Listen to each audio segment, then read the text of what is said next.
Morning, everybody. Congratulations to Jerry and Nell Stone on the birth of their granddaughter named Nellie. For namesake for Nell and for grandmother Mellie. So that's a nice combination. We congratulate the proud grandparents on that today.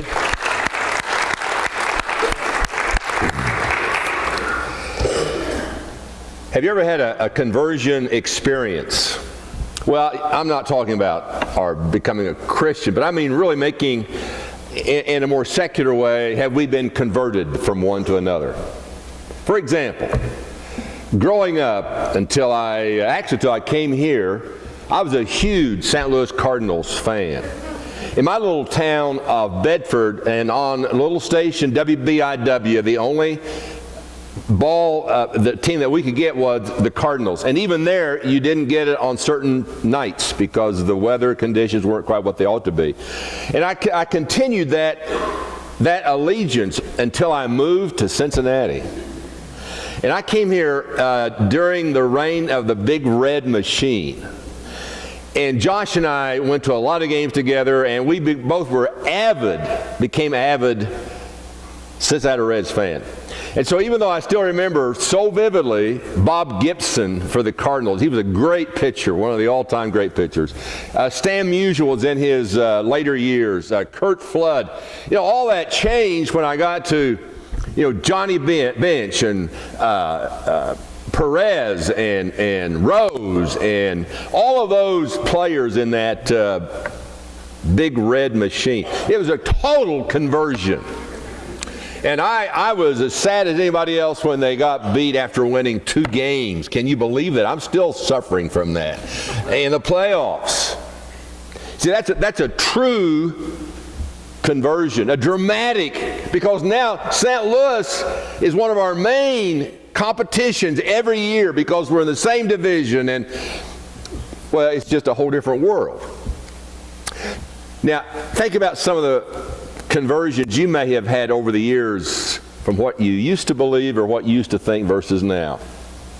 In terms of our theme of conversion stories, I don't know of a more dramatic change than the one we're studying this morning, and Kate read part of that for us in the beginning a few moments ago.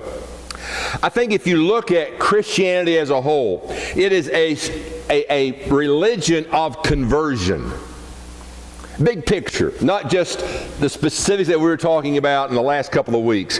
Everything we say and everything we believe is built upon the fundamental premise: you don't have to stay the way you are. And here's the key, and to me this may be the key for the entire series, and that is this: your life can be radically changed by God. Now just think about those two statements for a moment. You don't have to stay the way you are, and your life can be radically changed by God. And even if you've been a Christian for 40, 50, 60 years, we're still in the process of being remade. And the bad habits and the sins I may have committed yesterday, I am working because God can help me be truly changed.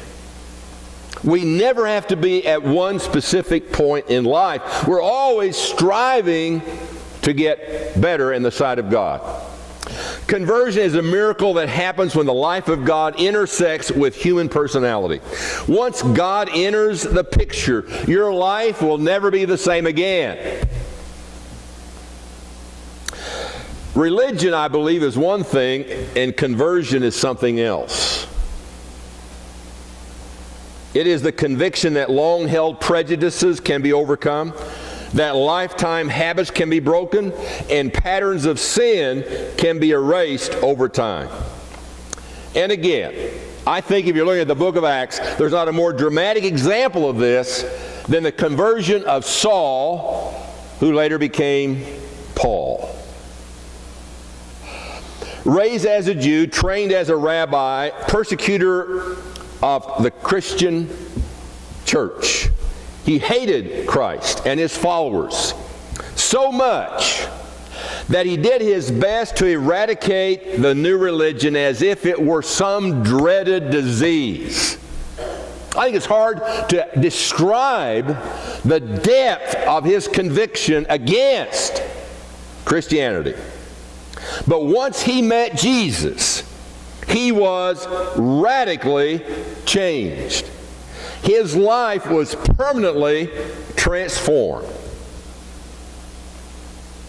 Now, what happened to him made such an impact that the New Testament contains four separate accounts of his dramatic conversion in Acts 9, in Acts 22, in Acts 26, and in Galatians 1, beginning in verse 11.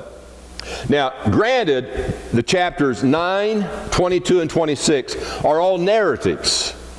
Galatians 1 really is a theological basis for his change from Judaism to Christianity. But it's still a recounting of that conversion story. Okay, this is an old story, and I realize it, but it makes my point so well, I'm going to tell. Is that all right? You may have heard the story about a farmer who had bragged about his mule. He said his mule was so well trained that all he needed to do was say a few soft words, and the mule would respond. The mule would do anything he told the mule to do. Well, his buddy down at the feed store had a hard time believing this. He said, "This I got to see. You got to show me this." So they go back to the farm, and there the mule is near the barn. And as the friend watched, first with curiosity, but then in dismay, the farmer went and got a 2x4, about 6 feet long, and swung it with all of his might, whacked the mule on the side of the head. When the animal stopped braying and bellowing and prancing around, the farmer then said quietly, "Come here." And the mule came. "Sit." And the poor creature sat. "Back up." And she backed up. The old farmer said, "You see, she'll respond to a simple voice command." His friend said, "Well, what are you talking about? You said all you had to do was talk to her, but you hit that mule with a huge 2x4. What do you mean you just say a few soft words? That's not what I saw." "Oh, that," said the farmer. "Well, first I do have to get the mule's attention." And I think that's what happened with Saul. He had to get his attention.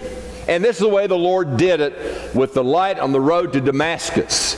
He had to hit him, so to speak, with a 2x4 to get his attention. And I want to come back to that a little bit later. But the point I want to make is, for some people, the change is more dramatic than others. And I think for Paul, it was one of the greatest examples of a dramatic change. And that leads us to point number 1 in my lesson today. And that is, Paul's conversion was dramatic. Let me read I'm going to be skipping back and forth from the different accounts that we have, and I don't know which one. Probably the one that would be most important is that in Acts chapter 9. But in Galatians chapter 1, beginning in verse 15,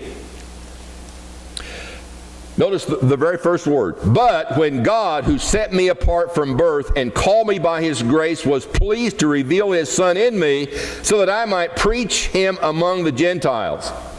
I did not consult any man, nor did I go up to Jerusalem to see those who were apostles before I was.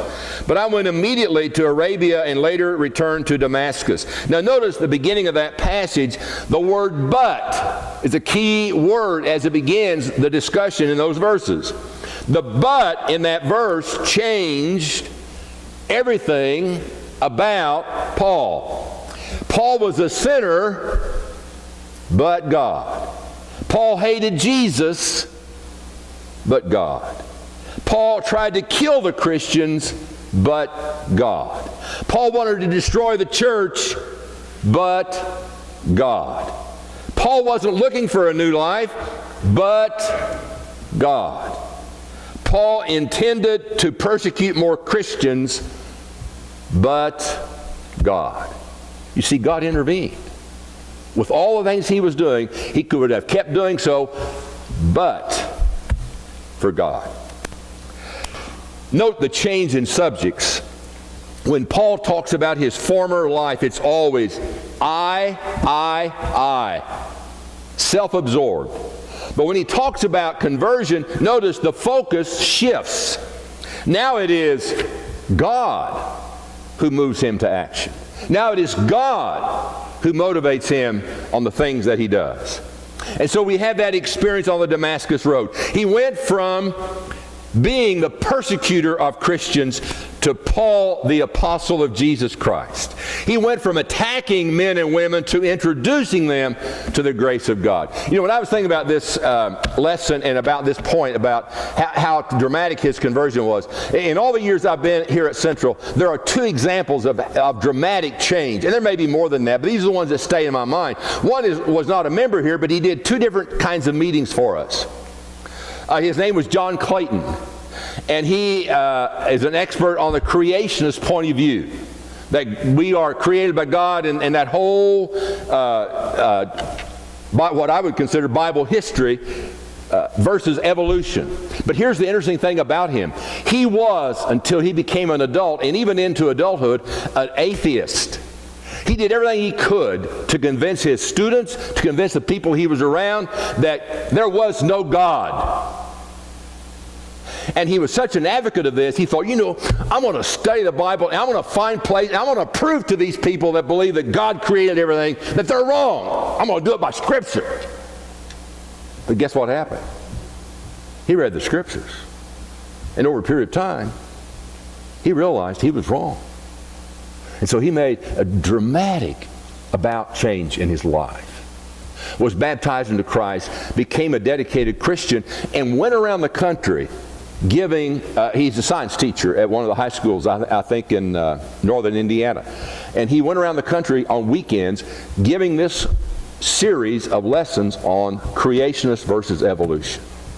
Dramatic change. I will never forget this. We were standing out, it was in the old building. We were standing out in this area. I forgot who was with me. But Don Mars was one of our, and again, you had to be an old time to remember him. But he became a Christian later in life, through his boys, actually. And I remember another guy walked in, and he saw Don, and he looked, and I kid you, he looked like he had seen a ghost. He said, Don Mars, this is the last place I would ever expect to see you. I mean, he was just like he had seen a being from another planet.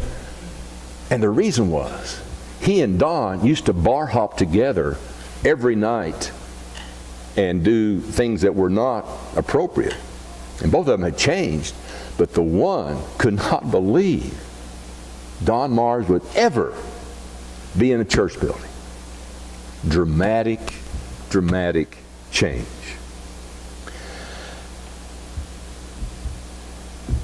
The second point I would make in regard to this is that the gospel comes from God and not from man. The gospel comes from God and not man. Now, this is important because of the world we live in. We live in a world where people teach and believe that all religions are basically the same. That we are all going to the same place, and that no religious system can be thought superior to any other system. And notice the point that Paul makes in Galatians in chapter 1 and verses 11 and 12. I want you to know, brothers, that the gospel I preached is not something that man made up. I did not receive it from any man, nor was I taught it. Rather, notice this, I received it by revelation from Jesus Christ.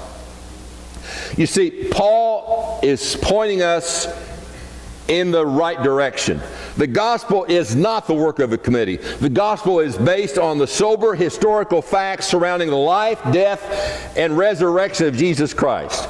You see, these things were not done in a corner. The gospel is true because it comes directly from God.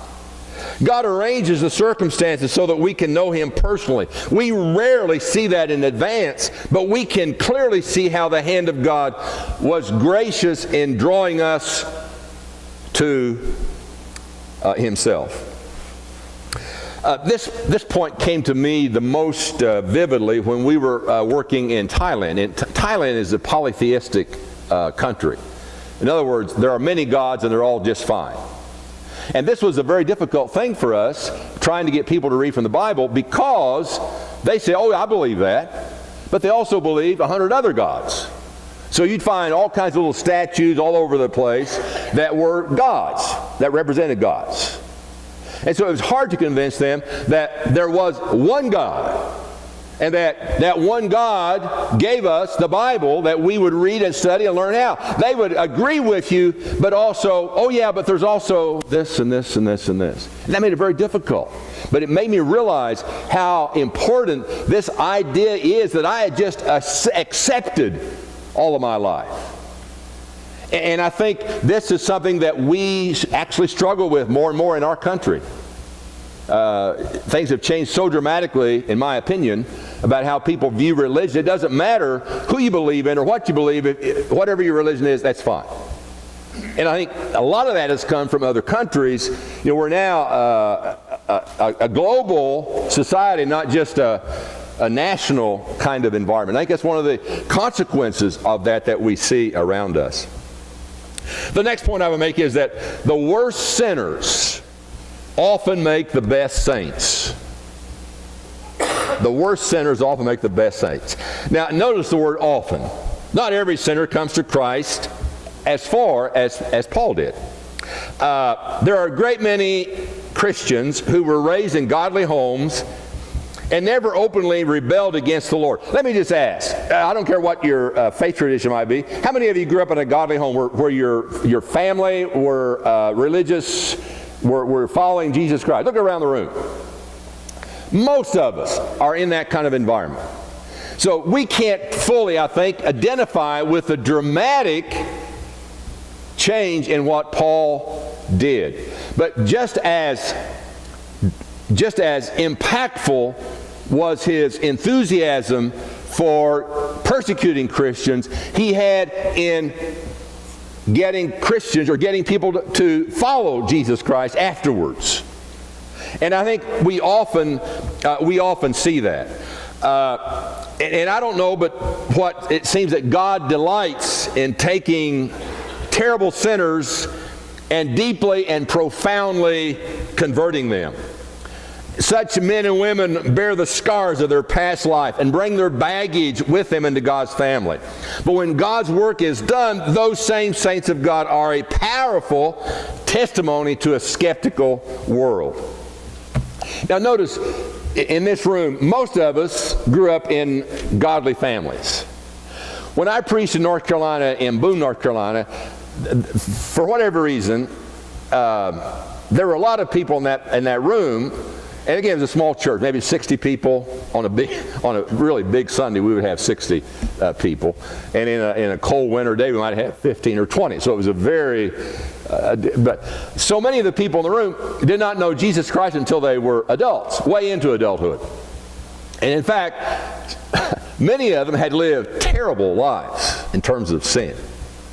I remember one of our most faithful members was an alcoholic. And about every 3 or 4 weeks, he'd go on a binge, and we wouldn't see him for a few days. He would come back, be sorry. He would, you know, again, he would do anything in the world for you. He was just a delightful, but he had this. He was an alcoholic, and he worked to control it, but he just had a hard time.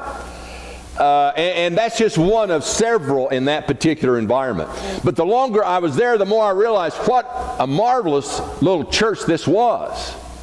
Because the people who were members of that church, who had been baptized into Christ, were a lot like Paul in the change that was so dramatic from where they were to where they were later on as Christians.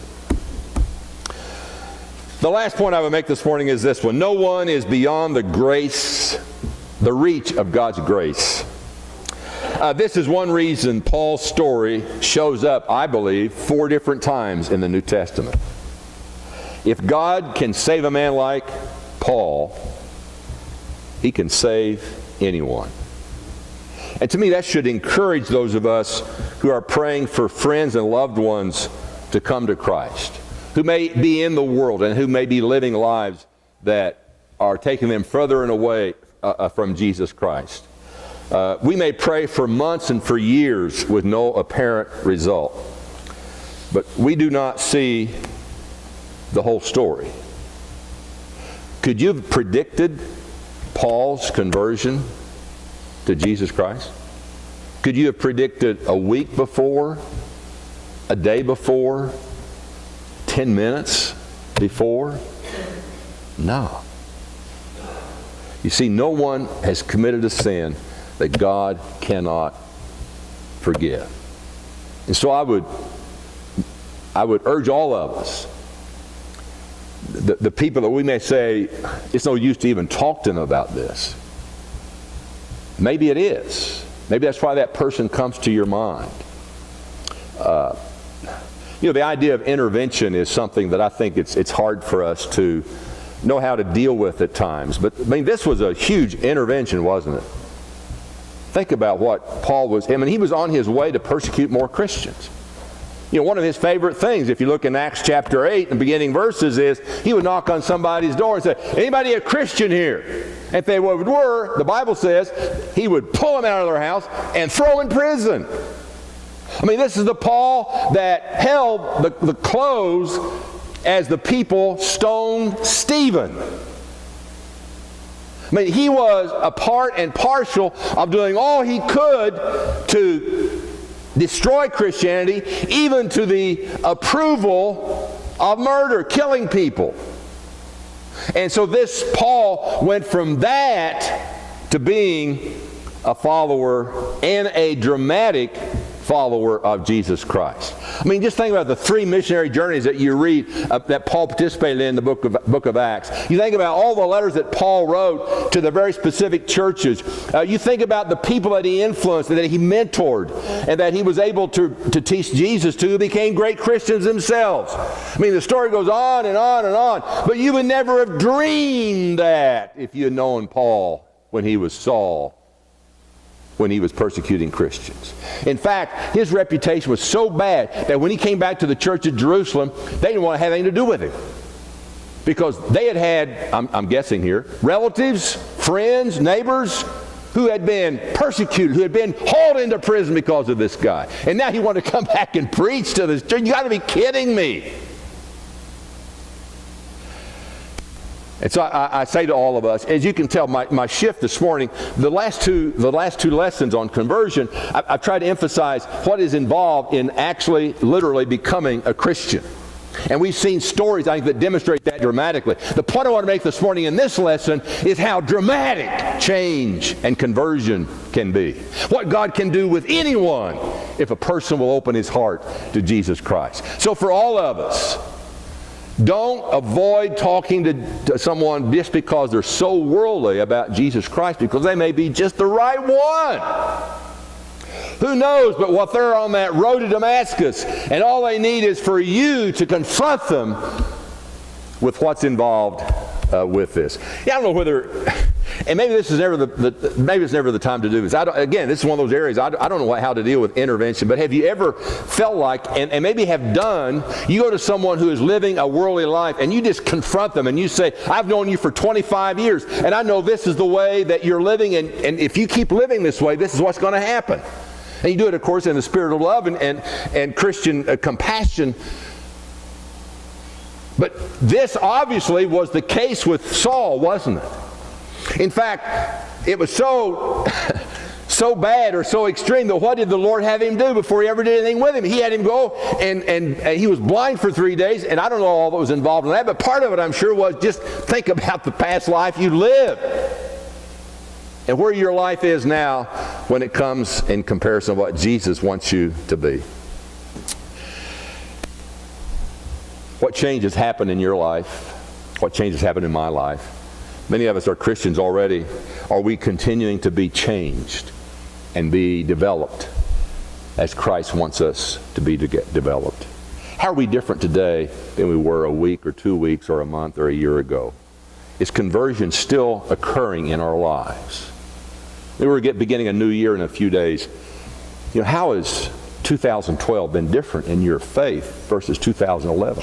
And how will 2013 be different from what it is in 2012? We can see that God changes lives. He can continue to change lives.